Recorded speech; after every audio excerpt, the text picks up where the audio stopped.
Hi there. Okay, so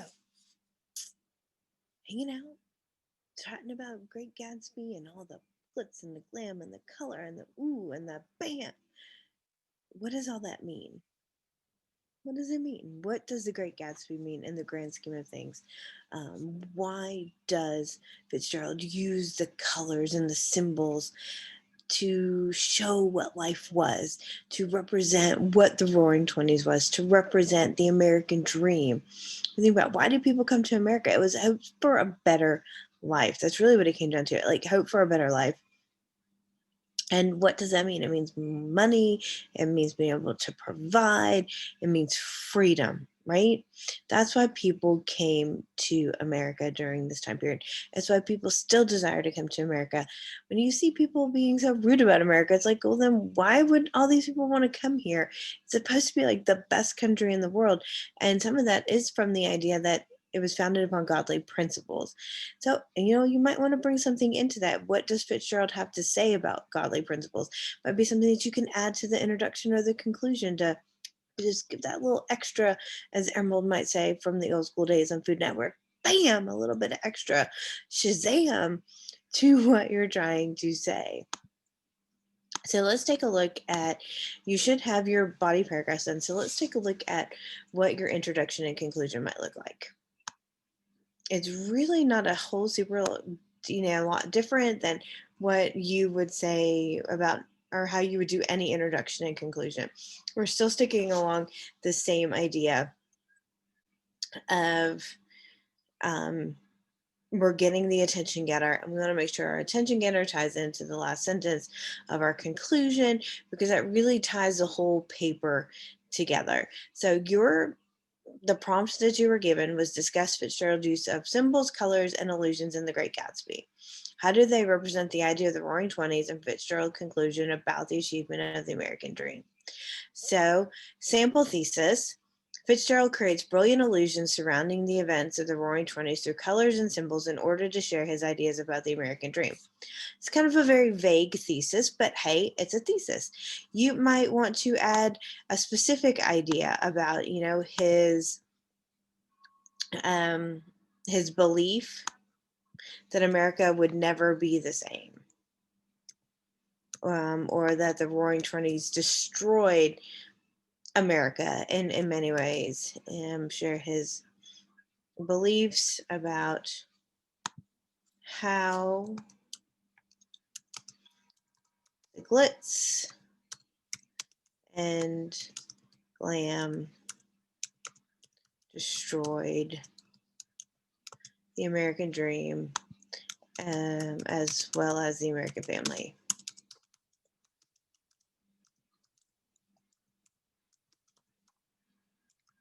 You can leave it something like that. You can add to that, Fitzgerald uses or desires to use, desires to prove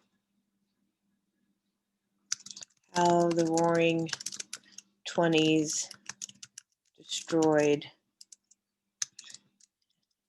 American ideas or ideals. I think that might be better. Through the illusion of money, goals, and glitz,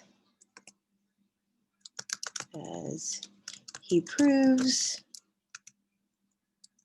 through through his story using colors and symbols the characters have to face. So we can get as specific as that. So it really is, you have to think about the three topics that you're covering: colors and symbols and illusions, colors and symbols and the American dream.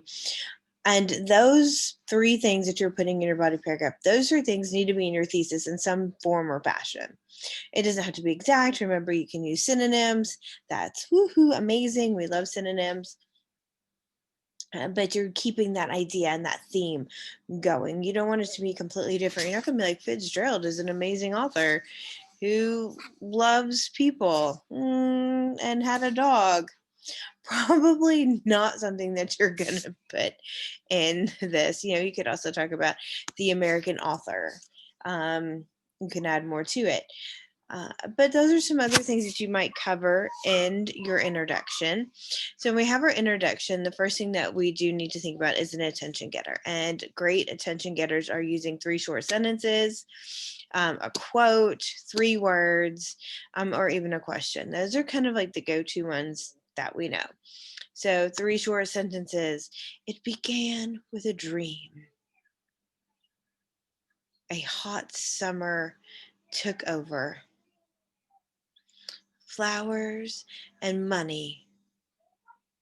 The scent of flowers and money was in the air. Something along that lines, and it's having that idea of what that really does tie into the story. It was a hot summer, the flowers with daisy and myrtle, woo, right, kind of thing. And it begins with a dream as Nick is writing down this of what happened to him. Or a quote. Here's some feel like some great quotes. Um, so we beat on boats against the current borne back ceaselessly into the past. Especially if you're going to talk about the past. America can never get back to what it was, right? Nick could never go back to who he was before he met Tom and Daisy. So, before he was involved with them, he knew them already. So you can never go back. Show me a hero and I'll write you a tragedy. So is Nick the hero in this? Is Jay Gatsby the hero in this? They're both very tragic stories, and all the stories and all the people are tragic, right? All the people are tragic. All the characters are tragic. Myrtle dies. Her husband kills himself, after he kills Jay, and Tom set it all up, and Daisy never comes clean, and it's like on and on and on, and you're like, people, if that's what it means to have money, just keep it to yourself. I don't want any, who'd want to be involved in that? It's all tragic. So, show me a hero and I'll write you a tragedy. And then you could go into talking about the American dream and how that desire brings tragedy on people. And is that what Fitzgerald is trying to show us? That by striving and striving and striving for money, that's essence the downfall. And then you could take into a biblical perspective of the love of money is the root of all evil. Not money, but the love of money. And today we see that, and you can bring it into today. What could our society, our time, learn from Fitzgerald? Because with money and it comes power and corruption, and we've seen that happen in our own government. And so with the sunshine and the great burst of leaves growing on the trees, just as things grow in fast movies, I had that similar conviction that life was beginning over again with the summer. So with this, you have the sunshine and you have the burst of leaves, and so you're getting that color and that bam, and it ties into the symbolism of that. Well, sunshine brings warmth, and sunshine brings growth, and sunshine is bright, and it's yellow, and it's fabulous, and it's glitz and it's glam, and the burst of colors of the leaves as they grow upon the trees. And then we get that whole idea, like with the American dream there. And just as things grow in fast movies, I had a familiar conviction that life was beginning over again with the summer. So can we go back to the past? Does life begin over every time the summer happens? I mean, we know about the spring and its rebirth, and so technically it kind of does. So how could you tie all that in? It's up for you to decide if you want to go in the route of quotes. So I would probably pick a quote, and I would probably focus on this idea, show me a tragedy and I will show me a hero and I'll write you a tragedy. Because I don't know what that number there. Okay, there we go. Because it really is a tragic event, and it's something that we can learn from, right? If you ever read Greek literature, they're very much into their tragedies, because the tragedies were meant to be able to pour out all of your feelings and emotions right there while you're watching it to just pour out and then be good. We hold stuff in and then we explode. So here, Fitzgerald is writing us a tragedy so we can experience and we can grow from it right there on the spot, which is probably where I would take this. I would talk about Fitzgerald's idea. Who is, F. Scott Fitzgerald?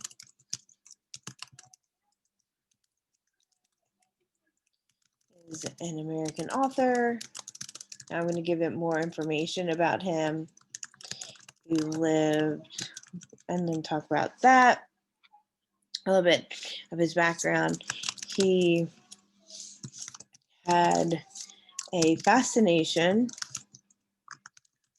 with the idea of the American dream as he lived during a time when he when he experienced immigration growing.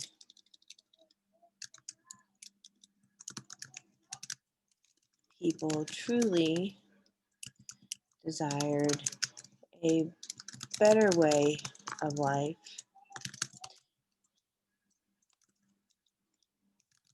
and America paved the golden road. And so I'd write about the Roaring '20s.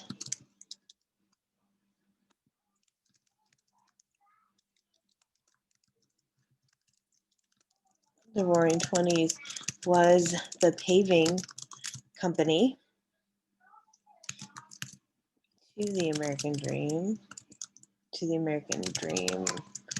road. And a little bit more about that. Just because I have six numbers here doesn't mean I can't add more into, I can give more information about the time period, about what the American dream is. And then I would probably give something that was said. Critics,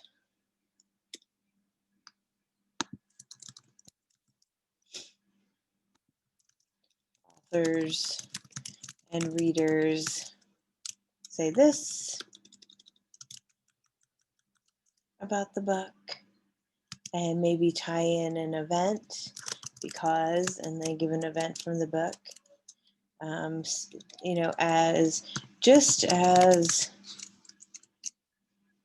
Daisy rolls around in the endless sea of Gatsby's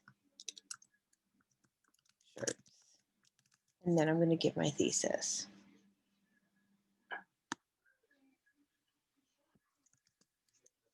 And remember, our thesis is our thought stated, our belief stated as a fact. So there's pretty much the idea of an introduction for this, and I'm going to go and I'm going to talk about the colors and the symbols and the Roaring '20s again with the dreams, with the American dream, and tying in quotes from the book as well as key parts of the story that have to do with the book. And then conclusion. So if my thesis is Fitzgerald creates the illusion surrounding events of the Roaring '20s through colors and symbols. So I'm going to talk, I'm going to break it down. You can do it in one sentence, totally fine. You can restate your thesis, or you can break it down into 2 or 3 sentences. So I could talk about symbols and colors. I'm going to talk about his ideas of the American dream, the Roaring '20s, kind of reiterate, regurgitate summarize what's been said, and then get into what was most significant. And for me, his use of color is most significant because of the green color truly allows Fitzgerald to bring the reader into his imagination and the world of East egg. Why? The green light. He focuses so much on the green, on the green, and green represents what? The green light. Why? Because it represents nature and it represents money. And is it our nature to seek money?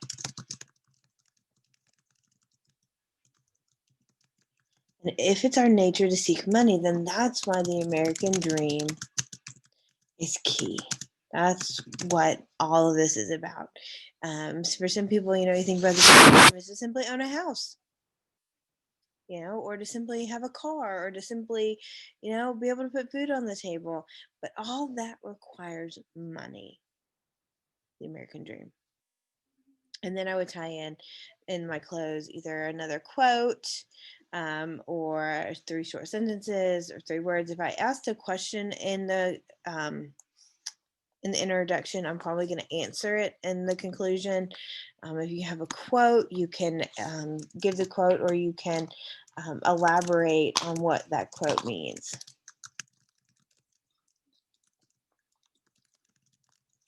Give me more about what that means. And so if I choose this one, show me a hero and I'll write you a tragedy. I can elaborate more on what that means, on how Gatsby was a hero to Nick, and Nick was a hero to Gatsby, but to be the hero, one had to be sacrificed. And or to be a hero, they both had to sacrifice. Jay Gatsby sacrifices his life, sacrifices everything he worked for, and Nick sacrificed everything he thought life was. He sacrificed his friend. So it really is a tragedy, which Nick is still living, but it fits the idea of a tragedy, of what it was set for, going back, because Greeks invented the idea of tragedy in the story, to allow that release. So the story, Nick telling it, is the release of all of his feelings and emotions. It allows him to heal, so that we really do have healing. Healing is on the other side of tragedy. So there you have it, where I would take the paper. You do not have to regurgitate everything that I said. This is your paper. I am only here to guide you and give you ideas and give you some fireworks to spark something in your brain to be like, yes, that's what it means. Because I love to hear what's in your brains. I don't want to hear what was in mine. Or, hey, every once in a while it might be okay, because especially when you forget what you've said. But I'll be talking and my husband will be like, oh, that was amazing. What'd you just say? And I'm like, I don't remember. It was kind of something like this. He goes, yeah, but you said it better the first time. And I'm like, well, just put a recorder around me, I guess. Anyway, I hope that helps. If you have questions, send over your KWOs or whatever you start working on first, and I am happy to look over it and get back to you. Whoa, I will see you guys soon. Bye.